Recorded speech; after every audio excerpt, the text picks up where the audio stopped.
M Kumar mathematics classes.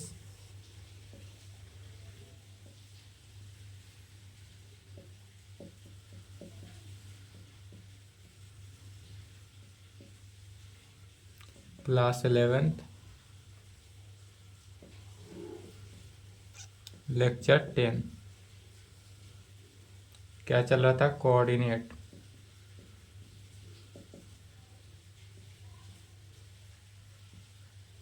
Coordinate geometry, निर्देशांक या नियामक, इसको 2D भी बोला जाता है।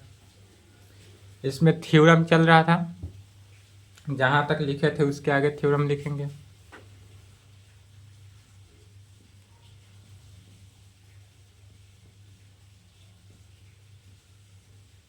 थ्योरम 10 भी हो चुका था ना, थ्योरम 11 लिखेंगे।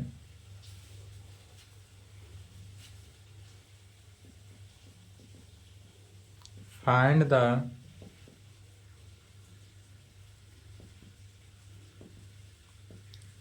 Point of intersection of the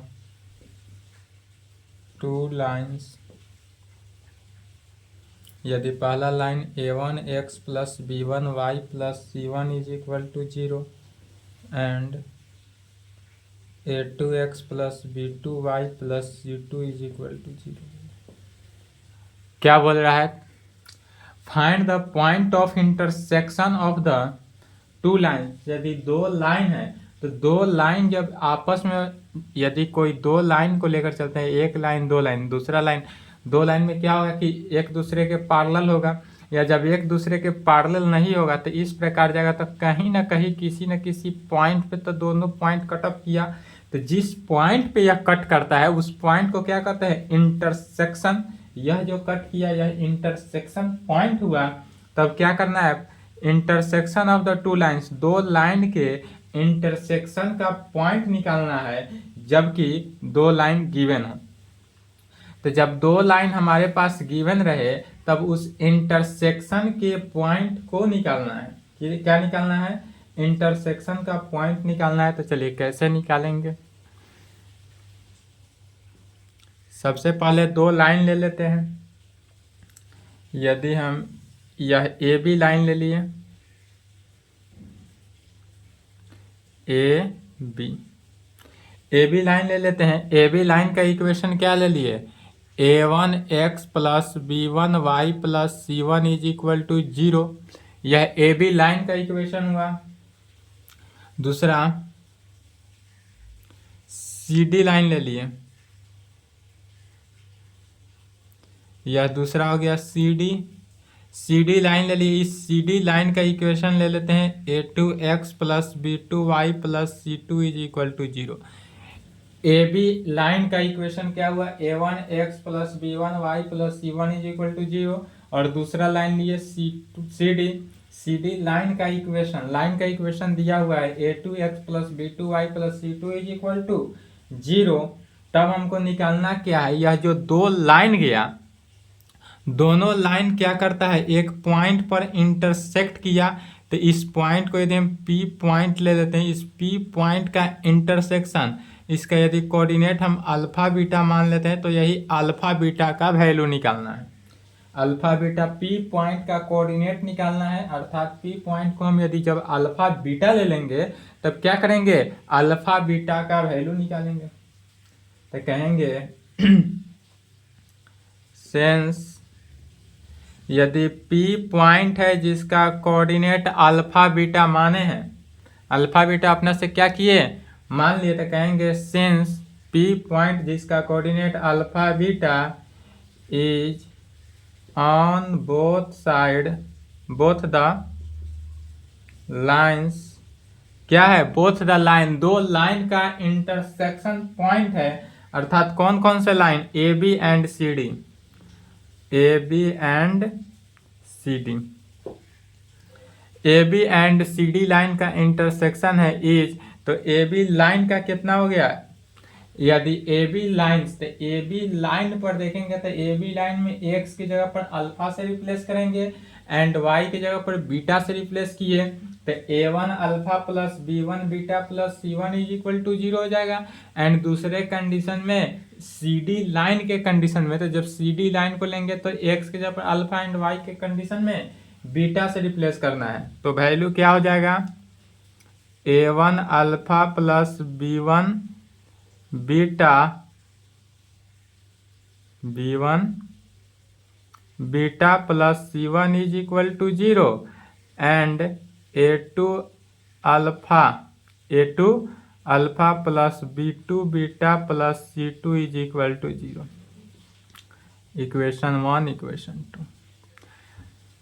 जो इंटरसेक्शन पॉइंट हो उस इंटरसेक्शन पॉइंट के कंडीशंस को सेटिस्फाइड के मूड में लिखें। अब क्या करना है, यहां तक आने के बाद by cross multiplication equation first और सेकेंड को, इसी दोनों इक्वेशन को सॉल्व करके, किसी भी मेथड से सॉल्व करेंगे तो इसको सॉल्व करके क्या निकालना है, अल्फा एंड बीटा का वैल्यू निकालना है। तो ये इसी को कहेंगे बाई क्रॉस मल्टीप्लीकेशन कर लेंगे। By cross multiplication matric class में पढ़े होइएगा। क्रॉस मल्टीप्लीकेशन का हिंदी होता है वज्र गुणनखंड विधि। वज्र गुणनखंड विधि द्वारा इक्वेशन को सॉल्व किए होइएगा मैट्रिक क्लास। चलिए यहां तक लिखेंगे। तो जब वज्र गुणनखंड विधि द्वारा सॉल्व करेंगे अर्थात क्रॉस मल्टीप्लीकेशन किए, तो जब क्रॉस मल्टीप्लीकेशन के केस में क्या होता है, ए अल्फा एक्स होता है तो एक्स वाई जेड के कंडीशन में होता है अल्फा डिवाइडेड बाई होगा is equal to beta divided by is equal to constant है तो 1 डिवाइडेड बाई। अल्फा के कंडीशन में देखेंगे तो क्या करते हैं, क्रॉस मल्टीप्लीकेशन निकालने के लिए अल्फा वाले टर्म को ढक देंगे, तब बीटा के कोफिशिएंट को कांस्टेंट से अर्थात b1 को c2 से मल्टीप्लाई किए और माइनस c1 को b2 से, अर्थात b1 c2 अल्फा के नीचे b1 c2 माइनस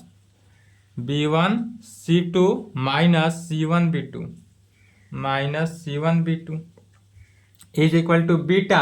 बीटा के कंडीशन में आएंगे तो बीटा के कंडीशन में बीटा वाले मिडिल टर्म को ढक दिए, मैंने छोड़ दिए। इसके अगला टर्म क्या है, c1 है तो c1 को a2 से मल्टीप्लाई करेंगे माइनस a1 को c2 से, तो क्या हो जाएगा c1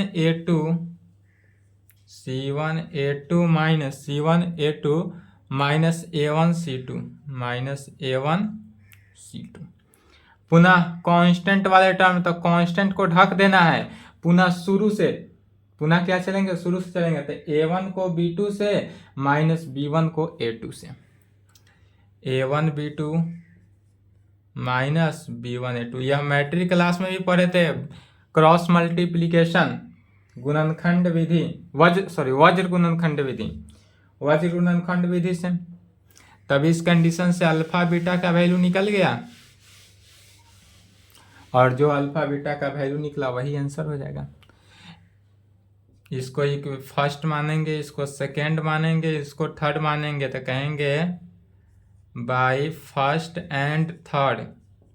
एक बार में फर्स्ट और थर्ड लेंगे तो क्या निकला, alpha is equal to b1 c2 minus c1 b2 divided by a1 b2 minus b1 a2 में। And again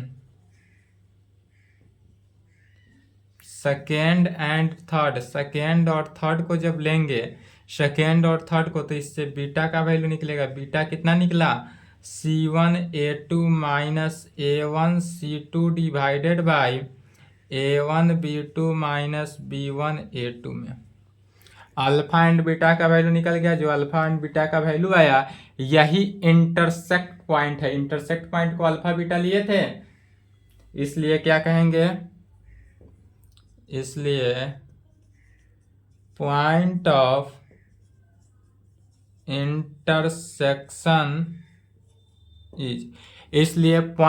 intersection is intersection point क्या हुआ, अल्फा का value B1 C2 minus C1 B2 divided by A1 B2 minus B1 A2 में comma beta, beta का value C1 A2 minus A1 C2 divided by A1 B2 minus B1 A2। चलिए यहाँ तक लिखेंगे, यही रिजल्ट निकला, result सही हुआ।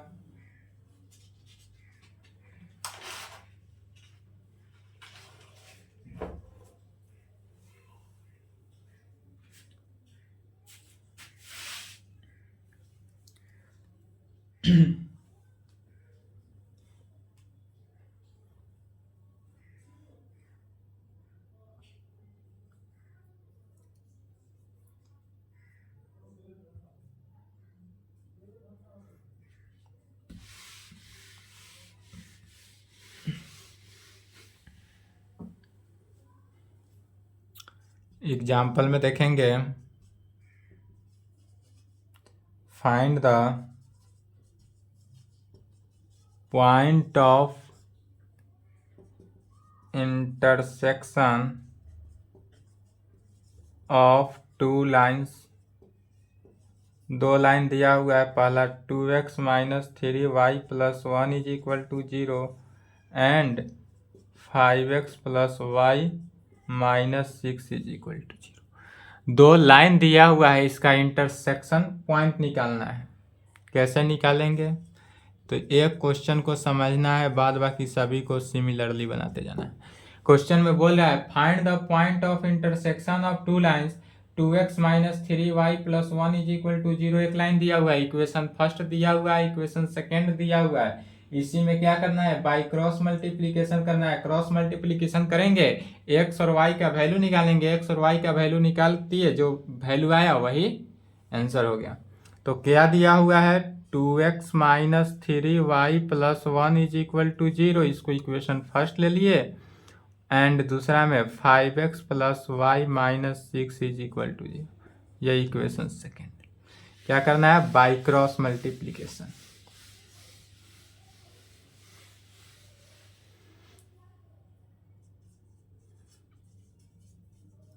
बाई क्रॉस मल्टीप्लीकेशन, जब हम क्रॉस मल्टीप्लीकेशन किए तो क्या वैल्यू आया?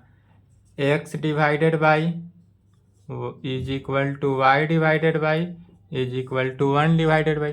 अब देखेंगे x डिवाइडेड बाई क्या है, तो x को छोड़ देना है, -3 को -6 से साथ मल्टीप्लाई किए तो माइनस माइनस प्लस 36 18, बीच में क्या होता है? माइनस। अगला टर्म को इससे साथ, तो 1 को 1 से मल्टीप्लाई किए 1, y के कंडीशन में y को छोड़ दिए, अगला टर्म 1 है तो 1 को किसके साथ? 5 के साथ किए तो 5, माइनस बीच में होता है, 2 को 1 के साथ किए -12, माइनस माइनस प्लस 12, फिर 1 कांस्टेंट है तो कांस्टेंट को छोड़ दिया, फिर क्या? शुरू से, तो 2 को 1 से मल्टीप्लाई किए तो 2, -3 को 5 से मल्टीप्लाई किए तो -15, माइनस माइनस प्लस 15, क्या हुआ? x divided by 17, y divided by 17, 1 divided by 17। सभी के जब डिनोमिनेटर में सेम वैल्यू आ जाए, सभी के डिनोमिनेटर में सेम वैल्यू आ जाए तो इसमें मल्टीप्लाई कर देते हैं, मल्टीप्लाइंग बाई कितना? 17 in all side, multiplying by 17 in all side. यदि हम 17 से सभी में ऑल साइड मल्टीप्लाई कर दिए तो क्या आया? x is equal to Y is equal to 1 value आया। वैल्यू क्या आ जाएगा? x is equal to Y is equal to 1, that is x का भी वैल्यू 1 एंड y का भी वैल्यू 1। तो इसलिए पॉइंट निकालना था, क्या निकालना है? इसलिए find the point of intersection, तो इसलिए कह सकते हैं कि पॉइंट ऑफ इंटरसेक्शन, इसलिए पॉइंट ऑफ इंटरसेक्शन इज कितना? तो इज इक्वल टू 1 1, क्योंकि वैल्यू क्या होता है? एक्स वाई, और एक्स वाई का वैल्यू क्या है 1। यही आंसर। चलिए यहाँ तक लिखेंगे।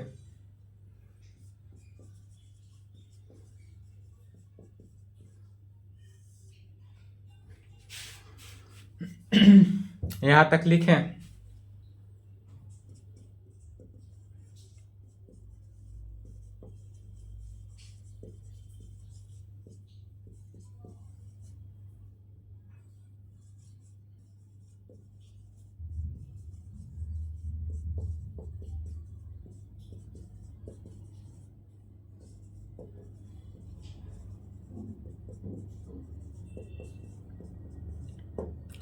चलिए नेक्स्ट थ्योरम कहता है कि find the length of perpendicular drown from alpha beta.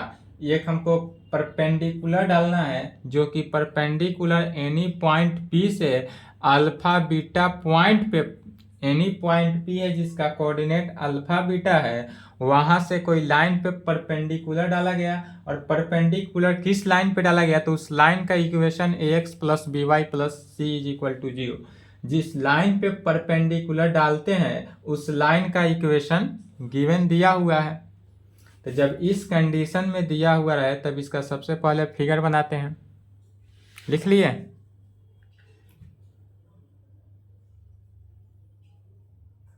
चलिए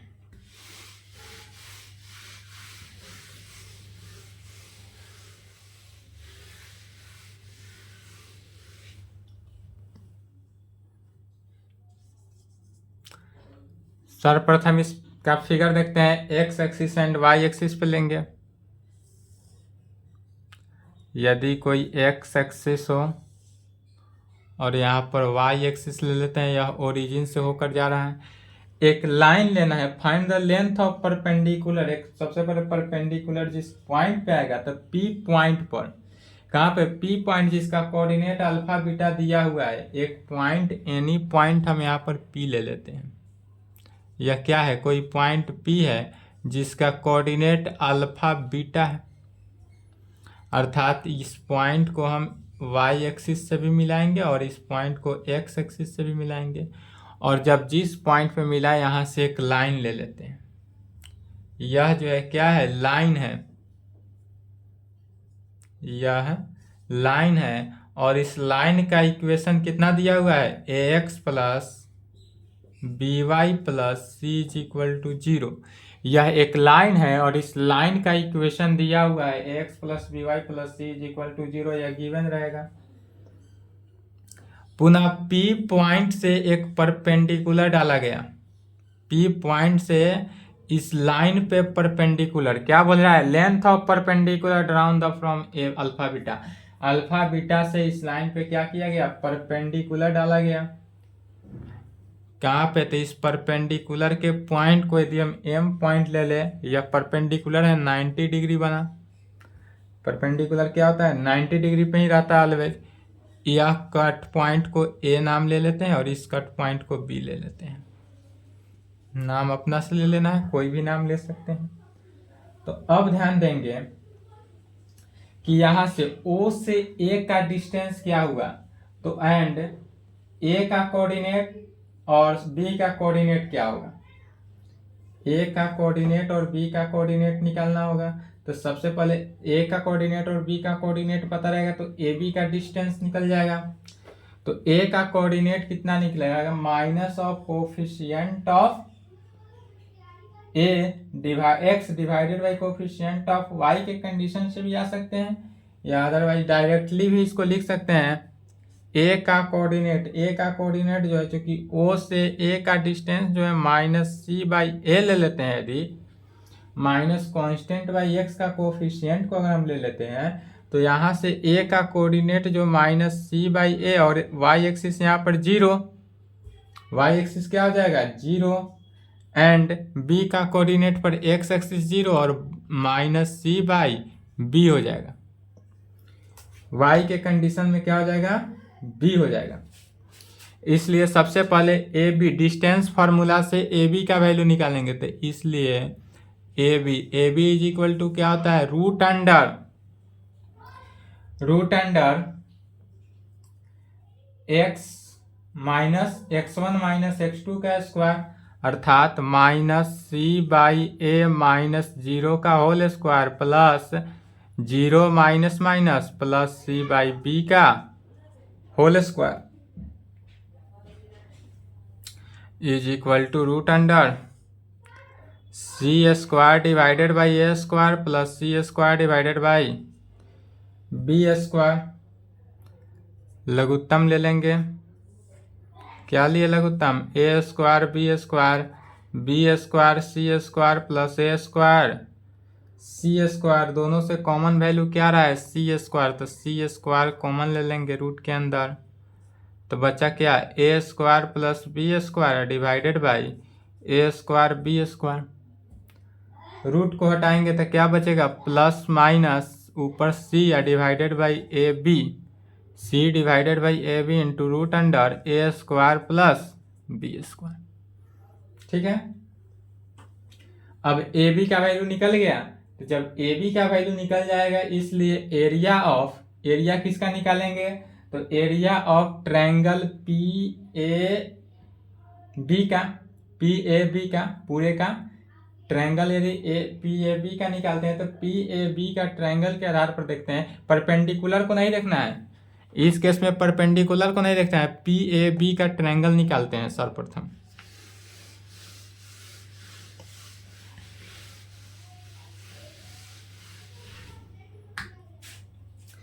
कहेंगे एरिया ऑफ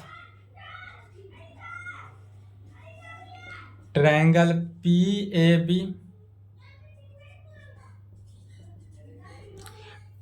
बी के कंडीशन में पी ए बी पूरा यहाँ से ट्रायंगल बना, तो ट्रायंगल का क्या होता है, ट्रायंगल का क्षेत्रफल 1/2 इंटू आधार गुने ऊंचाई। इस कंडीशन में आधार क्या हुआ ए बी हुआ और ऊंचाई जो हुआ वह क्या हो जाएगा पीएम जो परपेंडिकुलर डाला गया, पीएम क्या है परपेंडिकुलर डाला गया, इसको हाइट मान लेंगे, हाइट है तो क्या कहेंगे 1/2 into A B into PM में, पीएम जो है वह क्या है पीएम परपेंडिकुलर है। तब इस कंडीशन से ए बी का वैल्यू अभी निकाल लिए हैं, तो ए बी का वैल्यू जो आया उसको पुट कर देंगे 1/2 इंटू ए बी का वैल्यू कितना आया है plus minus C divided by A B root under A square plus B square into PM का वैल्यू भी नहीं पता है इसलिए इंटू पीएम में, और इसको इक्वेशन फर्स्ट लेते हैं। ठीक है, फिर इतना निकालने के बाद again triangle P A B में, अब again triangle P A B निकालेंगे, तो पी ए बी अब निकालेंगे तो इससे क्या निकलेगा अल्फा ए बी कोऑर्डिनेट के फॉर्मूला से, again area of triangle P A B में, area of triangle P A B again निकालेंगे, तो area of triangle P A B निकालने का फॉर्मूला क्या हो जाएगा 1/2 into x1 into y2 minus y3 plus x2 into y3 minus y1 plus x3 into y1 minus y2। यह formula proof किया गया था, इसी फार्मूला की सहायता से निकालेंगे 1/2 इंटू x1 का वैल्यू कितना है अल्फा, तो अल्फा रखेंगे y2 पी ए बी देखना है तो y2 का वैल्यू 0 या y2 इधर से लिख ले पी ए बी या पी बी ए भी ले सकते हैं, पी ए बी ही लेके चलते हैं। तो x1 इसको मानते हैं y1 x1 y1 x2 y2 x3 y3, या x1 y1 इधर से आएंगे x1 y1 x2 y2 x3 y3, तो y2 क्या है minus C by B minus 0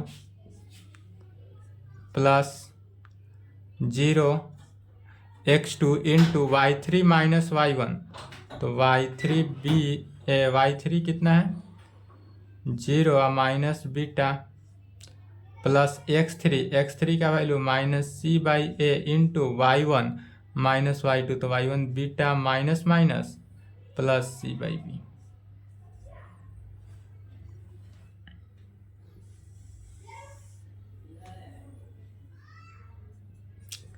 one by two into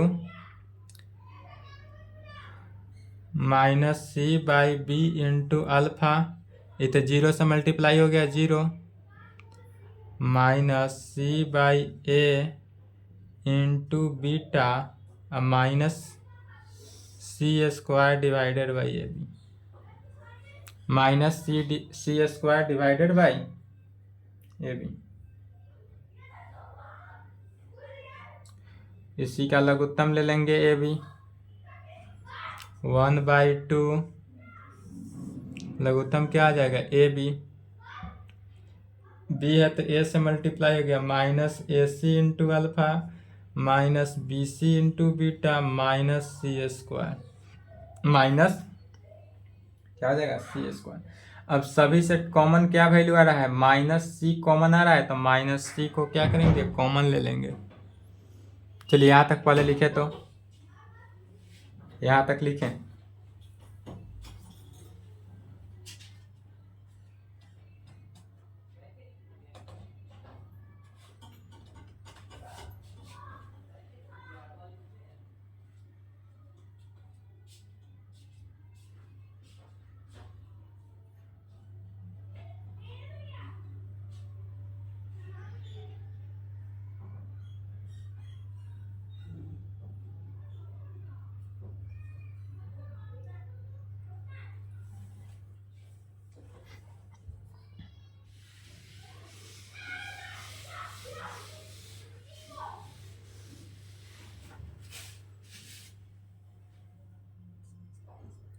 one by two, minus C common आ रहा है तो माइनस सी कॉमन ले लिए, A alpha plus B beta plus C divided by A B, divided by A B, C से multiply हो गया तो minus C divided by twice A B into A alpha plus B beta plus C, यही value आया। इसलिए इसी value को हम इस प्रकार सिंप्लीफाइड मोड में लिख सकते हैं। इसी को माइनस आता है, लेकिन किसी किसी केस में प्लस आएगा, किसी केस में माइनस आएगा, इसलिए area of triangle P A B को plus minus C divided by twice A B into A alpha plus B beta plus C, इसको इक्वेशन 2 मान लेंगे। और यह इक्वेशन नंबर कितना हो गया, 2, नहीं दिखाई दे रहा होगा तो यहाँ से लिख लेंगे 2। अब इक्वेशन फर्स्ट और सेकेंड से देखना है। इक्वेशन फर्स्ट में भी देखेंगे प्लस माइनस है, सेकेंड में भी प्लस माइनस है, तो इक्वेशन फर्स्ट और सेकेंड को क्या करना है, इक्वल कर देना है। तो जब इक्वल करेंगे तो दोनों से किसका वैल्यू निकल जाएगा, पीएम का वैल्यू निकालना है। इसलिए कहेंगे फ्रॉम फर्स्ट एंड सेकेंड,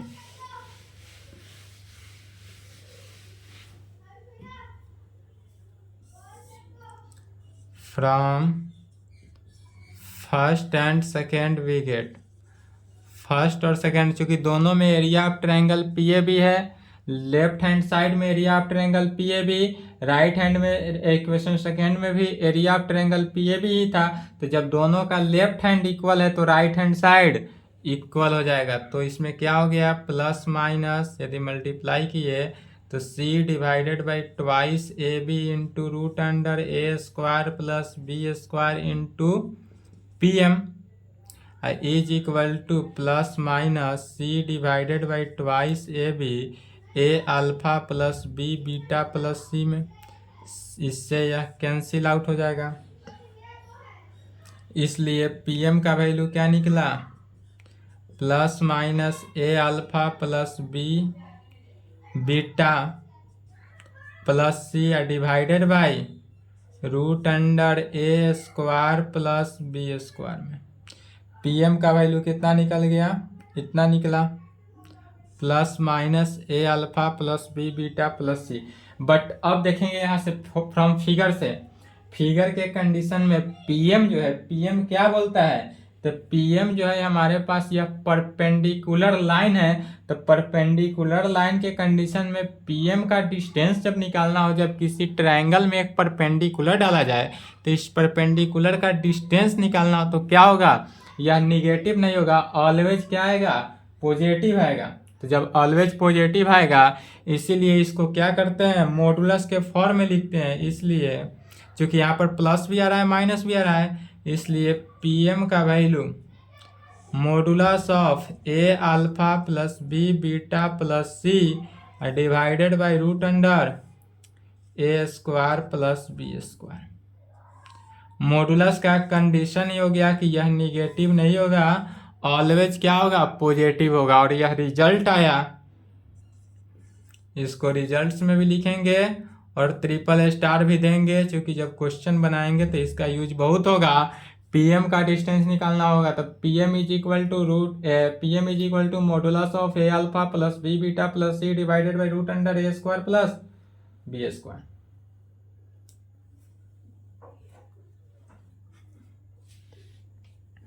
चलिए यहां तक लिखे तो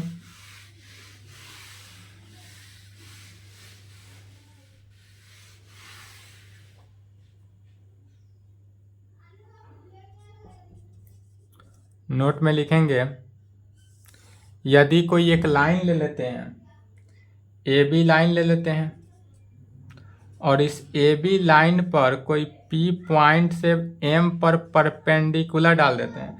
क्या करते हैं, पी पॉइंट से एम पर परपेंडिकुलर डालेंगे।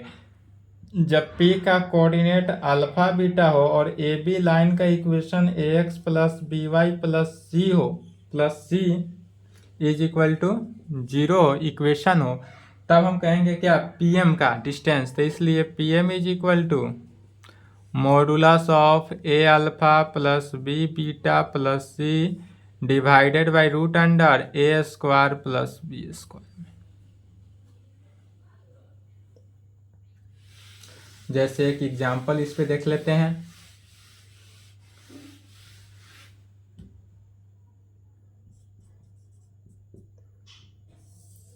यदि यह कोई ए बी लाइन है, इस ए बी लाइन का इक्वेशन क्या ले लेते हैं, 3x plus 4y plus 5 is equal to 0। यह ए बी लाइन का इक्वेशन है।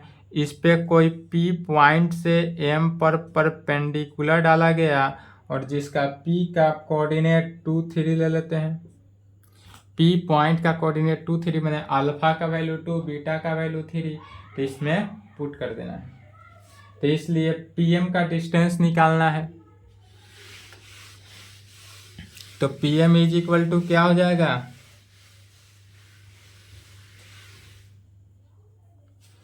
इसलिए PM is equal to modulus of A alpha, तो ए का वैल्यू 3 है तो 3 अल्फा का जगह पर 2 प्लस बी बीटा, बी कितना है 4 है, बीटा 3 अब plus C constant alpha 5 divided by root under A square plus B square. तो ए 3 या बी 4 है तो 3 का स्क्वायर प्लस 4 का स्क्वायर। इसी को सॉल्व कर देना है। Modulus of 6 plus 12 plus 5 divided by root under 9 plus 16,